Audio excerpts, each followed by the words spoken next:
बिस्मिल्लाहिर्रहमानिर्रहीम। अस्सलामुअलैकुम। मेरा नाम है मोहम्मद वक़ार और आप देख रहे हैं वक़ारुद्दीन बट चैनल।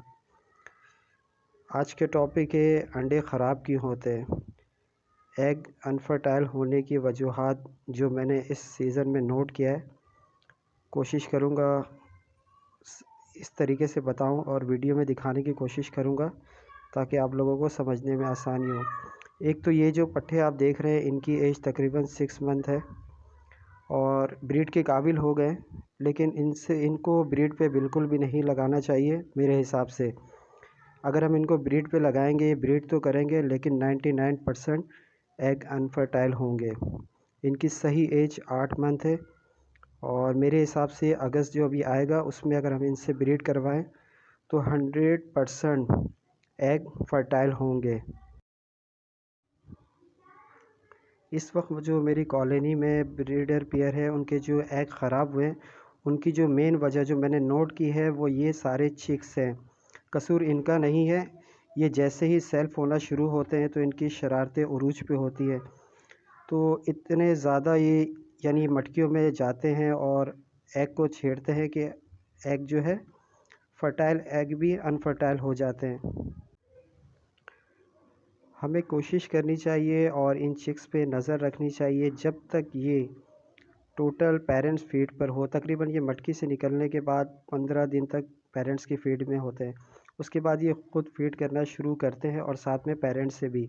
तो जैसे ही ये ख़ुद से फीड करना शुरू हो जाए और अगर ऐसा लगे, जैसे मैंने नोट किया और देखा है कि जब ये ख़ुद खाने लगते हैं तो ये एक मटकी से दूसरी मटकी में जाते हैं और मुस्तकिल यानी शरारत करना, नेस्टिंग ख़राब करना और दूसरे पेरेंट्स को डिस्टर्ब करना, जो फ़ीमेल एग की शिकायत कर रही होती है उनको तंग करना, तो जिसकी वजह से फ़ीमेल सही तरीके से शिकायत भी नहीं कर पाती और कुछ फ़ीमेल तो ऐसी होती है जो फ़ाइट भी नहीं कर पाती। अब ये देखिए, ये चिक्स है तो टोटल पेरेंट्स फीड पर, लेकिन ये अभी तो अंडे को ख़राब नहीं करेगा, लेकिन ये जैसे ये चिक्स ख़ुद फीड करना शुरू करेगा तो ये एग को यानी इधर से उधर करेगा, जिसकी वजह से एग अनफर्टाइल होते हैं। अब ये भी देखें, ये कंप्लीट सेल्फ है। अब इस मटकी में बच्चे भी है तो ठीक है, अभी ये बच्चों के लिए भी नुकसानदेह है और ये मुस्तकिल ख़ुद भी एक दूसरे से लड़ते रहते हैं। अब ये देखिए, इनका अंदाज़ तो ऐसे जैसे एक ब्रीडर पेयर है, मटकी इनकी है। अब देखिए, इसने उसे हटाया और ये ख़ुद अंदर जाने की कोशिश करेगा और ये मैच्योर नहीं होते, इनको कुछ नहीं समझे कि क्या फ़ायदा है क्या नुकसान है, लेकिन ये टोटल काम वही करते हैं जिसमें नुकसान हो। जैसे अंडों को ख़राब कर देते हैं, चिक्स को ज़ख्मी कर देते हैं। ये दिखाने का मकसद ये है कि इस तरह के चिक्स जो ये सेल्फ हो गए, बाज़ाहिर एक आपको दिखा रहा हूँ, तो इनको यानी इस कॉलोनी में ब्रीडर पेयर के साथ छोड़ना बिल्कुल मुनासिब नहीं है। मेन जो अनफर्टाइल की वजह है यही चिक्स हैं। अब देखिए, चिक्स को जब अलग हम कर देते हैं तो उससे बहुत ज़्यादा फ़ायदा ये है कि फ़ीमेल बिल्कुल सुकून से मटकी में होती है। और अब ये बाकायदा में ये 7 नंबर और जिसमें 3 नंबर भी शो है, इसमें भी देखें ये वाइट का ये चिक्स है, ये कंप्लीट सेल्फ हो गया है। अब ये भी क्या है, इस मटकी में एग है और ये नेस्टिंग भी ख़राब करते हैं।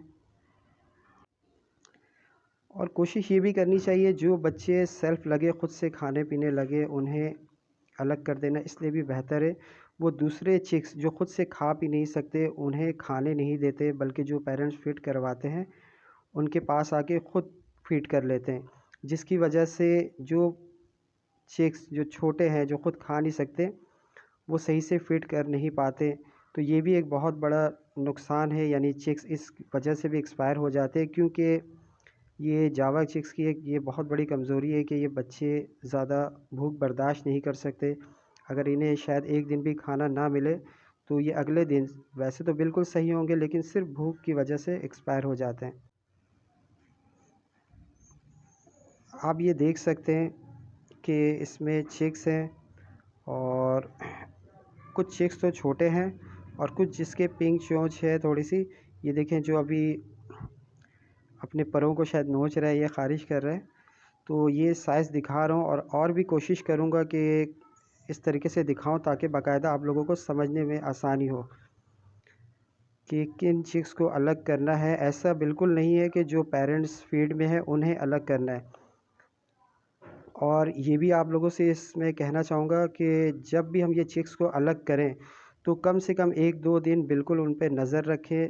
अगर कोई चिक्स ऐसा है जो परों पे मुंह छुपा के बैठा हुआ है तो उन्हें वापस कॉलोनी में पेरेंट्स के साथ छोड़ देना चाहिए। अब ये मटकी में भी आप देख सकते हैं चिक्स हैं, तो ये चिक्स जो है इतने नुकसानदेह नहीं है, लेकिन जो ये सेल्फ़ हो जाते हैं ना, तकरीबन सेल्फ़ ना भी हो, ख़ुद से फ़ीड करना शुरू कर दें, तो ये बहुत ज़्यादा यानी इतने शरारत करते हैं कि बच्चों को ख़ासकर ज़ख्मी भी कर देते हैं। और इनकी आपस की लड़ाई की वजह से, शरारत की वजह से जो सही एग होते हैं बिल्कुल, वो भी ख़राब हो जाते हैं, डेड एंड शेल के भी इशू आ जाते हैं। और बाकायदा ऐसे भी हुए हैं मेरे साथ, यानी मैंने इसमें कॉलोनी में देखा है इस वक्त कि बहुत से अंडे ऐसे थे जिसमें बच्चे थे और इनकी ही शरारत की वजह से वो अंडे ख़राब हो गए। तो और आप लोगों से ये भी कहना इस वक्त ज़रूरी समझूंगा कि एग जो अनफर्टाइल होते हैं उसकी और भी बहुत सारी वजूहात है कि मैं ये समझता हूँ कि ब्रीडिंग सीज़न में कोशिश करनी चाहिए स्टिक ज़्यादा से ज़्यादा लगाएं। अब ये देख रहे हैं, ये इस वक्त मेरे जो मैंने नोट किया है बच्चों की तादाद काफ़ी कम रही और वजह यही थी कि जो सेल्फ बच्चे थे या जो ख़ुद से खाने पीने भी लग गए थे थोड़े बहुत, तो उन लोगों ने बहुत ज़्यादा डिस्टर्ब किया। और मैंने मौके के लिहाज से मैंने ये बेहतर समझा कि बाकायदा आप लोगों को दिखाऊं कि एवरेज भी कम है और किस तरीके से बच्चे यानी डिस्टर्ब कर रहे हैं, जिसकी वजह से एग जो है अनफर्टाइल के रेशो बहुत ज़्यादा बढ़ गए।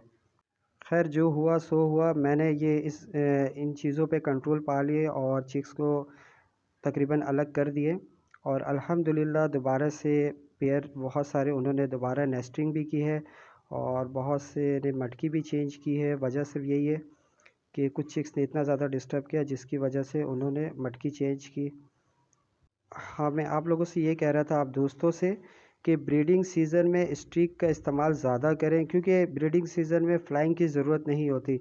स्टिक हम जितना ज़्यादा रखेंगे तो उसमें मीटिंग वगैरह सही से कर पाएंगे।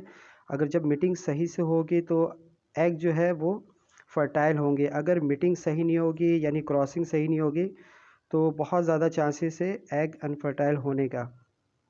अब ये देख सकते हैं ये अंडे तो सारे सही थे, सब कुछ सही था, लेकिन वही चिक्स जो है मुस्तकिल उन्होंने डिस्टर्ब किया जिसकी वजह से ये एग अनफर्टाइल होगा।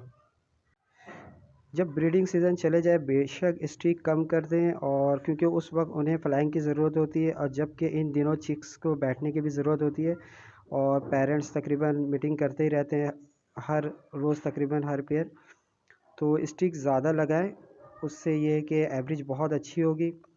और दूसरी बात ये भी मैं समझता हूँ इस वक्त बताना बेहतर समझता हूँ कि ब्रीडिंग सीज़न में कोशिश ये करें कि जितने आपके पेयर हैं यानी जितनी फ़ीमेल है उतने ही मेल हो। अगर मेल की तादाद ज़्यादा होगी तो भी आपके जो अंडों की यानी जो रेशियो है फर्टाइल के अनफर्टाइल के, तो अगर मेल ज़्यादा होंगे तो अनफर्टाइल एग ज़्यादा आएंगे। क्यों? वजह यही है कि मेल जब ज़्यादा होते हैं तो वो दूसरे मेल को मीटिंग नहीं करने देते, जिसकी वजह से अनफर्टाइल के इशू ज़्यादा आते हैं।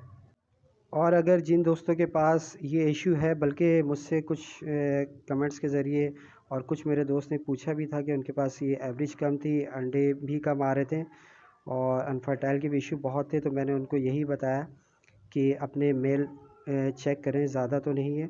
बज़ाहिर तो सबको यही लगता है कि सारे पेयर है, लेकिन बाज़ औक़ात बहुत ज़्यादा मुश्किल होती है मेल फ़ीमेल कंफर्म करने में। तो तरीके के बहुत सारे हैं, लेकिन बाज़ औक़ात जो न्यू है उनको बहुत मुश्किल होती है। तो मैं यही चाहूँगा कि ये सीज़न ब्रीड का है, किसी के भी वक्त ज़ाया ना हो और सबके पास अच्छी ब्रीड आए। तो आप दोस्तों से भी यही कहूँगा कि एक बार फिर नज़रसानी करें अपनी कॉलोनी में, केज में, अगर मेल ज़्यादा हैं तो वो फ़िलहाल हटा दें। अब ये बाकायदा देखें कितना अच्छा ये हो गया कि ये चिक्स एक साथ बैठे हुए। तो ये जो फ्रंट पे दोनों हैं, तो इन चिक्स को बिल्कुल अलग करना बहुत ज़रूरी है। यही चिक्स नुकसानदेह है, एग अनफर्टाइल इनकी वजह से होते हैं ज़्यादातर। ये जो पीछे बैठा है जिसकी ब्लैक चोंच है, इन्हें बिल्कुल अलग नहीं करना है।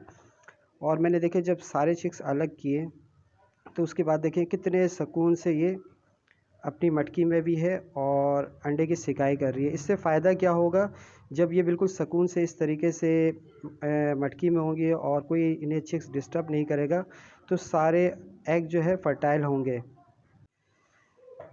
बड़ी मुश्किल हो रही है, लेकिन ये सिर्फ आप लोगों की मोहब्बत है, रिक्वेस्ट है कि वीडियो नहीं बना रहे थे कि क्यों नहीं आ रही वीडियो, तो टाइम के भी इश्यू है, लेकिन मैंने फिर भी कोशिश की है कि वीडियो बनाऊं और बाकायदा कोशिश यही की कि दिखाऊं। अब ये देखें सारे चिक्स जब मैंने तकरीबन, अब भी चिक्स हैं लेकिन तकरीबन चिक्स अलग किए, तो उसके बाद देखिए हर मटकी में तकरीबन कितने सुकून से है।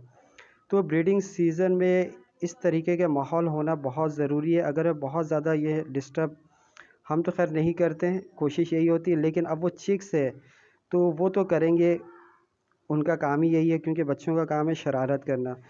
तो अब हमें क्या करना बेहतर है, तो मुझे जो बेहतर लगा मैंने किया और मैंने वाकई इससे फ़र्क भी देखा है कि बहुत ज़्यादा फ़र्क पड़ा। और इंशाअल्लाह जो इस थर्ड क्लच में तकरीबन जो एवरेज ख़राब हुई थी, लेकिन अब दोबारा से सब ने एग ले किए हैं और इंशाअल्लाह एवरेज दोबारा से यानी सारे एग फर्टाइल होंगे। और ये भी कहना ज़रूरी समझता हूँ कि इन दिनों ब्रीडिंग के सीज़न में सिर्फ जो जो मैंने बताया वो भी ज़रूरी है, चिक्स को अलग करना, लेकिन कोशिश ये करनी चाहिए कि खाने पीने का भरपूर ख्याल रखें। ख़ासकर इन दिनों सॉफ्ट फूड का यूज़ डेली बेसिस पे कम से कम 1-2 टाइम तो दें और कैल्शियम की भी बहुत ज़्यादा ख्याल रखें, क्योंकि हर तरीके से हमें पूरी कोशिश करनी यही चाहिए, क्योंकि इनको बहुत कैल्शियम की, विटामिन्स की ज़रूरत होती है। तो हम जैसे समुद्री के झाग हो गया, ये लाजमी हो अंडे के छिलके ज़्यादा रखें। अल्हम्दुलिल्लाह ब्रीड बहुत अच्छी आ रही है, एवरेज बहुत ज़्यादा अच्छी है, क्योंकि मैंने अपनी तरफ से पूरी कोशिश की है कि किसी चीज़ की कमी ना हो, और हर शख्स अपनी तरफ से कोशिश यही करता है, लेकिन कुछ चीज़ें मालूमात ना होने की वजह से नुकसानात हो जाते हैं। और मेरी कोशिश यही है कि किसी भाई का कोई नुकसान ना हो। सब बड़े शौक़ से सब काम कर रहे होते हैं और अपनी जगह भरपूर सब मेहनत कर रहे होते हैं, तो रिज़ल्ट अच्छा आता है तो बहुत खुशी होती है, और अगर चिक्स एक्सपायर हो तो बहुत दिल दुखता है। और एक बार फिर माज़रत चाहूँगा कि वीडियो बनाने में काफ़ी ताख़ीर हो गई, और उम्मीद करता हूँ कि आप लोग ये वीडियो देख के फ़ायदा उठाएंगे, और इंशाअल्लाह आप दोस्तों से फिर मुलाकात होगी नई मालूमात के साथ। जब तक के लिए आप दोस्तों से इजाज़त चाहूँगा। अल्लाह हाफ़िज़।